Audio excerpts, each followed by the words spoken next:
Assalamualaikum warahmatullahi wabarakatuh. Baik sahabat-sahabat Dialektik TV dimanapun Anda berada. Kali ini kita akan membahas tema tentang sosiologi, yaitu pembahasan tentang perubahan sosial. Jadi perubahan sosial ini adalah bagian dari kajian sosiologi.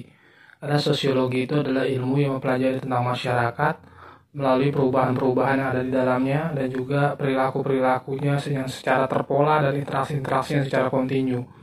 Itu menjadi bahasan dari ilmu sosiologi. Nah, kali ini saya akan membahas tentang perubahan sosial dari beberapa teori-teori tokoh-tokoh sosiologi ya. Yang pertama, perubahan sosial ini terjadi pada pemikiran. Jadi perubahan dalam pemikiran masyarakat. Salah satu tokohnya adalah Auguste Comte.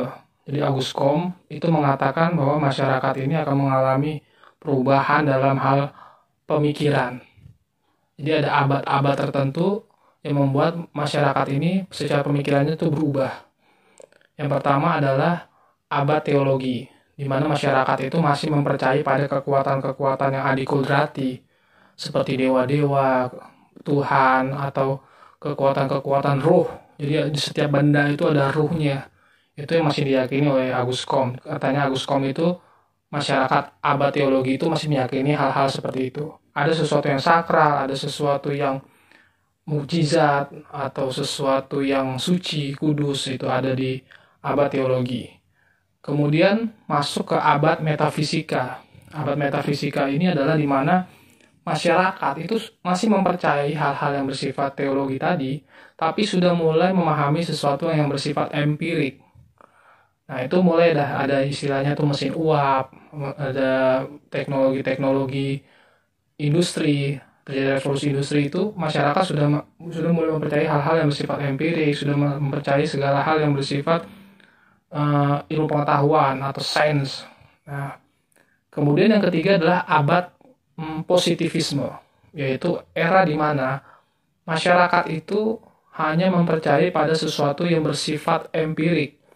Empirik itu artinya bisa dilihat, bisa didengar, bisa dirasakan dengan indera pengecap, bisa dicium baunya, itu yang empirik. Artinya sesuatu yang ilmiah lah, seperti itu. Nah, ini adalah masyarakat abad positivisme. Nah, ketika orang sudah mencapai positivisme ini, mereka sudah tidak lagi mempercayai namanya roh, tidak mempercayai lagi namanya dewa-dewa, sudah hilang kepercayaan seperti itu.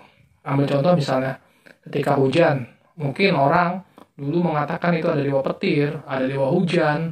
Nah, tapi ketika orang sudah positivisme mengatakan bahwa itu hujan itu sesuatu yang alam yang sudah bergerak dengan sendirinya. Ketika air laut itu menguap karena panas matahari, kemudian kumpul di langit jadi awan dan turunlah hujan. Lalu ada gesekan-gesekan di langit itu terjadilah namanya petir.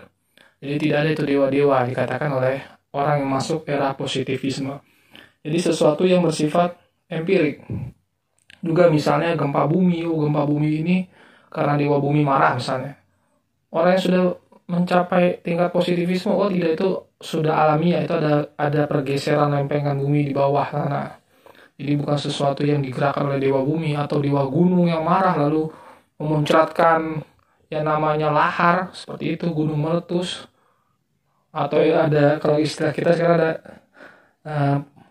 sabdo palon dan segala macam itu. Orang positivisme itu tidak percaya gunung meletus itu ya memang sudah waktunya meletus, seperti itu. Jadi memang beberapa tahun sekali itu gunung itu meletus, seperti itu. Jadi tidak diyakini itu bukan sesuatu yang bersifat adikodrati atau kekuatan-kekuatan roh, kekuatan-kekuatan dewa-dewa, bukan seperti itu yang diyakini oleh orang-orang yang sudah positivisme.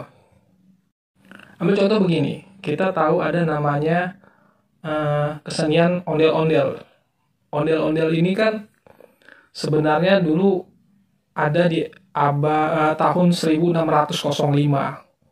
Itu dulu era kerajaan di mana ondel-ondel ini digunakan untuk tolak bala. Jadi ondel-ondel ini diputar-putar untuk mencegah tolak bala dari setan-setan yang menyebabkan penyakit seperti cacar, kolera, atau gagal panen. Nah, ondel-ondel ini berputar tuh keliling kampung untuk menakut-nakuti setan yang membawa penyakit, yang membawa bala, yang membawa hama mungkin ya, gagal panen. Nah itu digunakan ondel-ondel. Dan ondel-ondel ketika dibuat itu ada ritual-ritual tertentu dalam pembuatannya, sehingga dianggap itu sesuatu yang sakral. Ondel-ondel itu awal-awal dibuat itu sesuatu yang sakral. Jadi sekitar tahun 1605. Nah, kemudian ketika sawah-sawah itu sudah dijadikan perumahan, dijadikan gedung-gedung bertingkat, sudah dijadikan jalan tol, nah ondel-ondel ini kan sudah tidak dipakai lagi. Jadi orang sudah tidak ada melihat kesakralan ondel-ondel. Karena buat apa? Kita nggak panen ini, kita nggak bertani, apa yang diperlukan dari ondel-ondel ini. Akhirnya ondel-ondel menjadi suatu kesenian, pentas seni. Seperti yang era Pak Ali Sadikin dulu kan, Jakarta Fair, segala macam itu menggunakan ondel-ondel. Atau di Pekan Raya Jakarta, ondel-ondel selalu digunakan sebagai pajangan-pajangan saja, bukan menjadi sesuatu yang sakral lagi. Nah, sekarang kita lihat bahwa ondel-ondel juga semakin tidak sakral, bukan hanya sekedar jadi pajangan di PRJ, tapi sudah menjadi ya buat mencari uang dengan ngamen di pinggir jalan dengan musik-musik, ya kan, musik-musik dangdut atau musik-musik apa gitu, ondel-ondel di jalan dan minta uang kepada warga setempat. Jadi nilai kesakralan ondel-ondel itu sudah hilang ketika masyarakat sudah berpikir secara positivisme seperti itu. Nah, perubahan sosial juga ada dikatakan oleh seorang tokoh sosiologi yang bernama Herbert Spencer. Herbert Spencer ini melihat perubahan sosial itu dalam hal ukuran masyarakat. Jadi masyarakat itu ada ukurannya. Jadi ukuran yang pertama itu masyarakat ini masih tunggal, jadi hanya berhubungan sesama dia saja gitu. Jadi berbagi nilai yang sama, pekerjaannya sama, berburu, meramu, seperti masyarakat-masyarakat yang masih primitif ya. Nah itu berburu, meramu, atau bertani, bercocok tanam. Jadi hanya pekerjaannya tunggal saja, hanya satu pekerjaan. Dan agamanya sama, nilai-nilainya sama, budayanya sama. Kemudian ada namanya double compound, jadi masyarakat ini ada penggabungan. Jadi plural.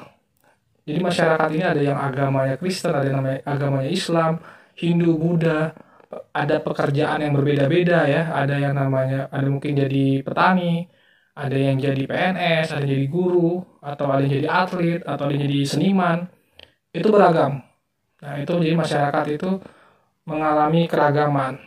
Nah, bagaimana caranya untuk menjaga keragaman itu agar tidak terjadi konflik? Dibuatlah undang-undang dasar, dibuatlah suatu sistem nilai bersama, konsensus bersama di situ. Konsensus nasional bahasanya seperti itu. Dibuatlah konsensus. Sepakatnya seperti ini ya gitu. Nah, ini terjadi misalnya Piagam Madinah ya, Piagam Madinah ketika Rasulullah Shallallahu Alaihi Wasallam itu hijrah ke Madinah, kan masyarakatnya kan plural ya, bukan hanya Muslim, tapi ada Nasrani, ada Yahudi itu. Kemudian bagaimana tetap akur? Dibuatlah Piagam Madinah. Kalau di Indonesia dibuatlah namanya Pancasila, Undang-Undang Dasar 45 seperti itu. Konsep Bhinneka Tunggal Ika, dan juga ada NKRI ya, Negara Kesatuan Republik Indonesia. Nah, itulah dibuat nilai-nilai kebangsaan seperti itu. Inilah yang menjadi masyarakat ketika sudah menjadi plural. Tapi Herbert Spencer ini menariknya juga mengatakan nanti masyarakat ini ada istilah tribal compound. Jadi masyarakat ini bukan hanya bergaul sesama negaranya ya, tapi juga bergaul lintas negara. Jadi nanti ada namanya ASEAN, ada namanya mungkin Konferensi Asia Afrika ya, kita tahu ada yang namanya PBB, ada OKI, segala macam itu. Atau Liga Arab ya. Itu menjadi masyarakat ini sudah menjadi ada solidaritas dunia ya, internasional, bersifat internasional. Akhirnya dibuatlah namanya teritori, batas wilayah, lalu kerjasama perdagangan, kerjasama militer, kerjasama dalam hal pendidikan, dan segala macamnya. Atau kerjasama dalam hal budaya, berbagi kultur. Nah itu, hal-hal seperti ini menjadi perubahan. Dan artinya masyarakat harus siap nanti mengalami perubahan bahwa kita adalah bagian dari masyarakat dunia. Seperti itu. Nah, tokoh yang ketiga ada namanya Emil Durkheim. Emil Durkheim ini melihat perubahan sosial dalam hal solidaritas ya. kesatuan masyarakat, integrasi, integritas lah, lebih tepat integritas. Jadi masyarakat ini memiliki solidaritas, kebersamaan ya, itu mengalami perubahan. Ya, dia mirip-mirip Herbert Spencer. Jadi dikatakan oleh Emil Durkheim bahwa ada namanya solidaritas mekanik. Jadi solidaritasnya itu berbagi nilai yang sama, berbagi budaya yang sama, bahkan bersifat kohesif, lalu juga menggunakan alat-alat yang tidak rumit. Misalnya berburu, alat-alat berburu, bercocok tanam, ya alat-alat bercocok tanam. Seperti itu, jadi alat-alatnya tidak rumit. Kemudian masyarakat ini mengalami perubahan dalam hal solidaritas tadi. Namanya solidaritas organik. Solidaritas organik ini berarti masyarakatnya itu sudah kompleks. Alat-alatnya kompleks. Ambil contoh kita sebut komputer.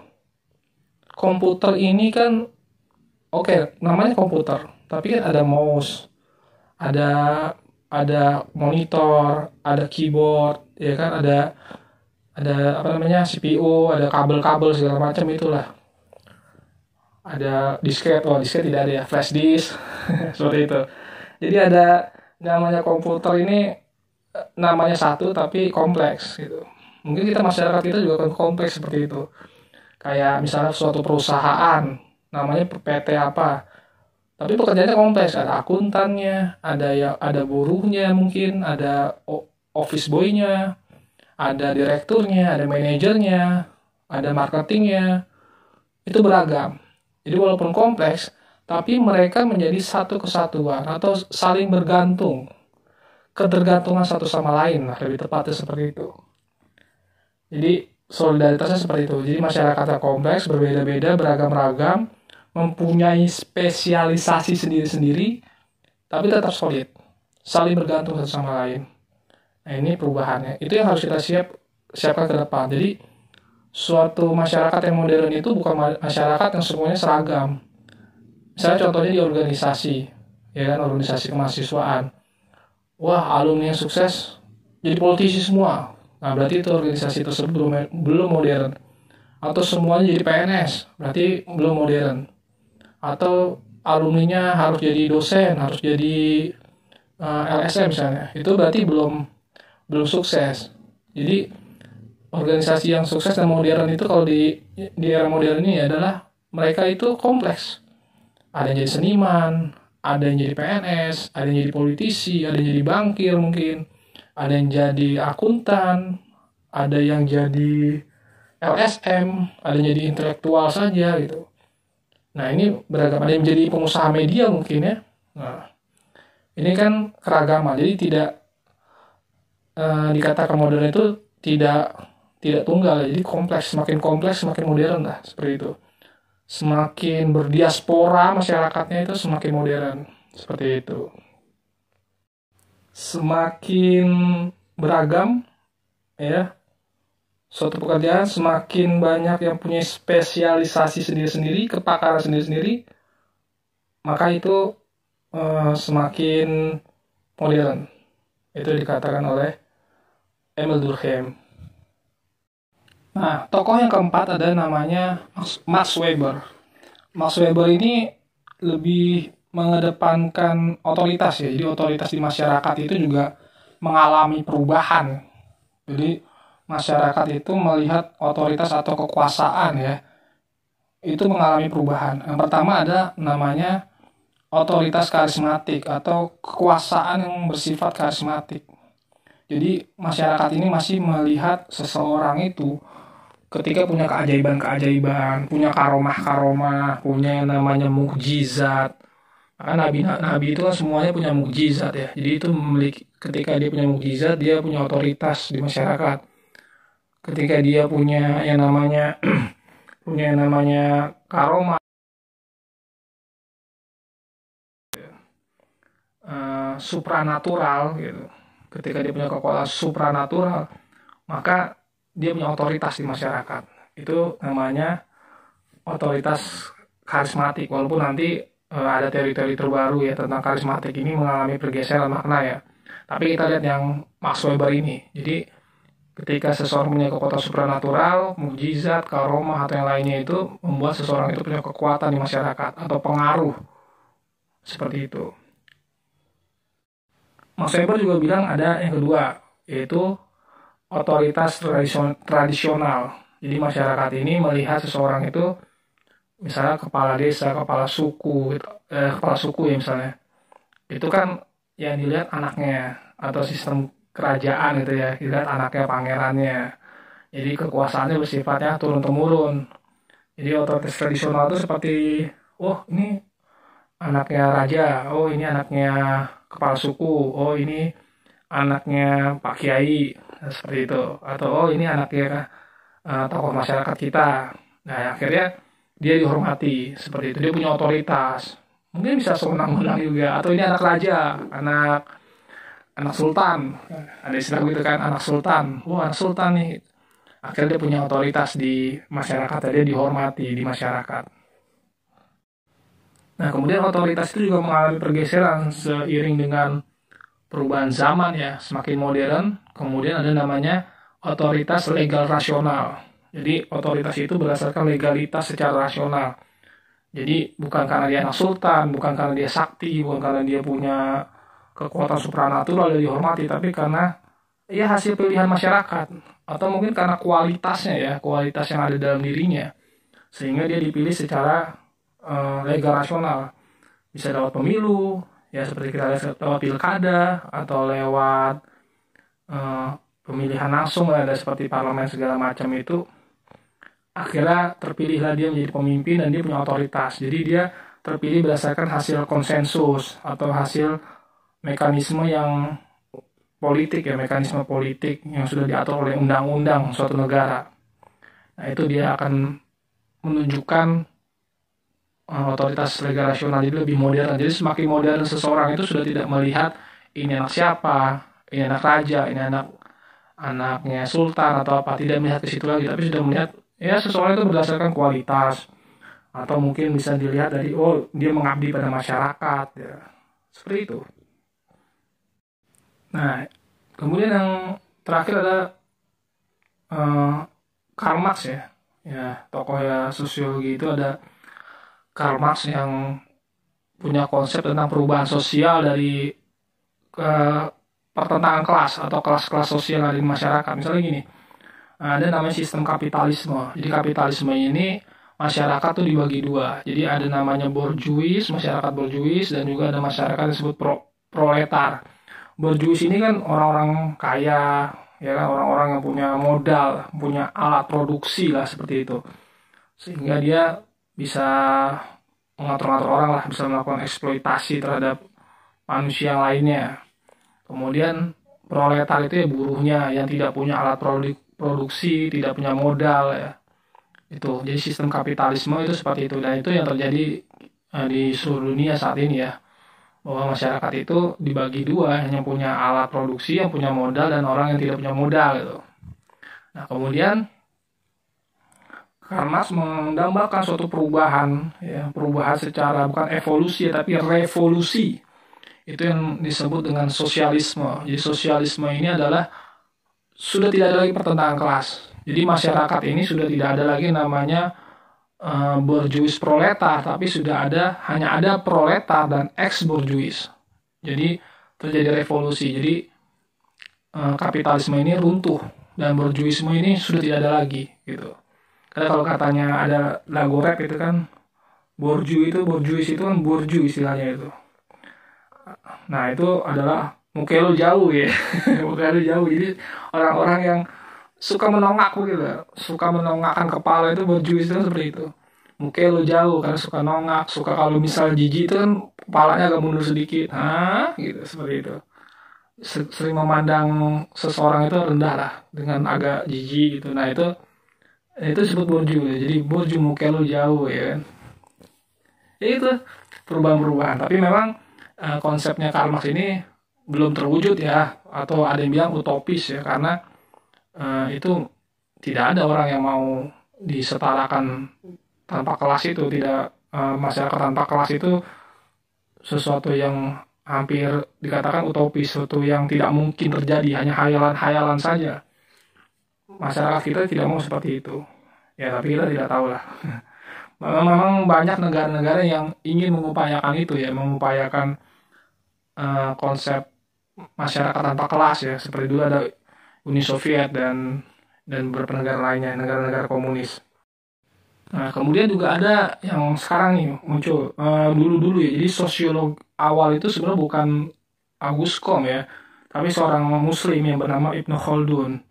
Jadi Ibnu Khaldun ini seorang sosiolog muslim yang mengatakan bahwa perubahan masyarakat ini dari masyarakat Badui menjadi masyarakat muslim. Jadi muslim ini dikatakan Ibnu Khaldun adalah masyarakat modern sebenarnya.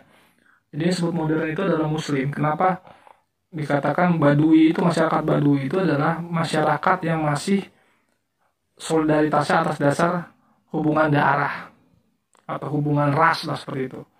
Kita tahu kan sekarang banyak negara-negara yang ternyata masih, walaupun sudah modern ya, tapi masih rasis, masih melihat oh ini kulit hitam, ini kulit putih, atau ini bangsa kelas atas, ini kelas bawah, atau ini suku yang derajatnya tinggi atau derajatnya rendah gitu. Nah, kalau Ibnu Khaldun melihat nanti masyarakat modern itu masyarakat muslim, karena masyarakat muslim ini solidaritasnya itu berdasarkan hubungan keimanan atau keimanan lah, seperti itu. Jadi solidaritas atas hubungan keimanan. Jadi tidak melihat orang itu berdasarkan ras ya, atau berdasarkan misalnya kulit hitam atau segala macam, tapi berdasarkan keimanan. Jadi mungkin inna akramakum indallahi atqakum gitu. Orang yang paling mulia itu adalah orang yang paling bertakwa gitu. Jadi Allah itu tidak melihat bajumu, pakaianmu, kulitmu, ya kan, status sosial, tapi lebih melihat ke apa yang ada dalam hatimu, yaitu keimanannya. Nah, seperti itu. Jadi Ibnu Khaldun itu melihatnya seperti itu. Jadi semakin modern seseorang itu ya sudah tidak rasis lagi, sudah tidak melihat seseorang itu berdasarkan kekayaan atau melihat seseorang itu berdasarkan kepemilikan, tapi sudah melihat seseorang itu dari keimanannya saja. Itu yang versi Ibnu Khaldun ya, perubahan itu ya. Tapi kalau kita lihat sekarang belum terwujud ya apa yang dikatakan Ibnu Khaldun ya. Dan solidaritas itu juga bersifat keimanan. Kita lihat misalnya contohnya bagaimana Perang Diponegoro. Pangeran Diponegoro sebagai seorang pejuang Islam yang kemudian didukung juga oleh pesantren-pesantren. Lalu resolusi jihad juga didukung oleh pesantren-pesantren perjuangannya. Pemberontakan petani Banten itu juga didukung oleh kelompok-kelompok tarekat atas dasar keimanan. Juga waktu Pangeran Jayakarta kalah oleh Belanda, kemudian datang pasukan dari Banten, datang pasukan dari Cirebon, datang juga pasukan dari Jawa ya. Itu ada Sultan Agung, yang akhirnya Sultan Agung menancapkan kerisnya ke Peter Zonkun itu kan. Itu kan bentuk solidaritas atas dasar keimanan lagi, bukan lagi berdasarkan hubungan darah. Karena Pangeran Jayakarta tidak ada hubungan darah dengan Sultan Agung, tapi karena hubungan sesama Muslim, itulah yang membuat solidaritas itu. Mungkin itu saja ya. Sekian dari kami, Dialektik TV. Sampai jumpa di podcast-podcast kita berikutnya. Wallahul muwaffiq ila aqwamit thoriq. Wassalamualaikum warahmatullahi wabarakatuh.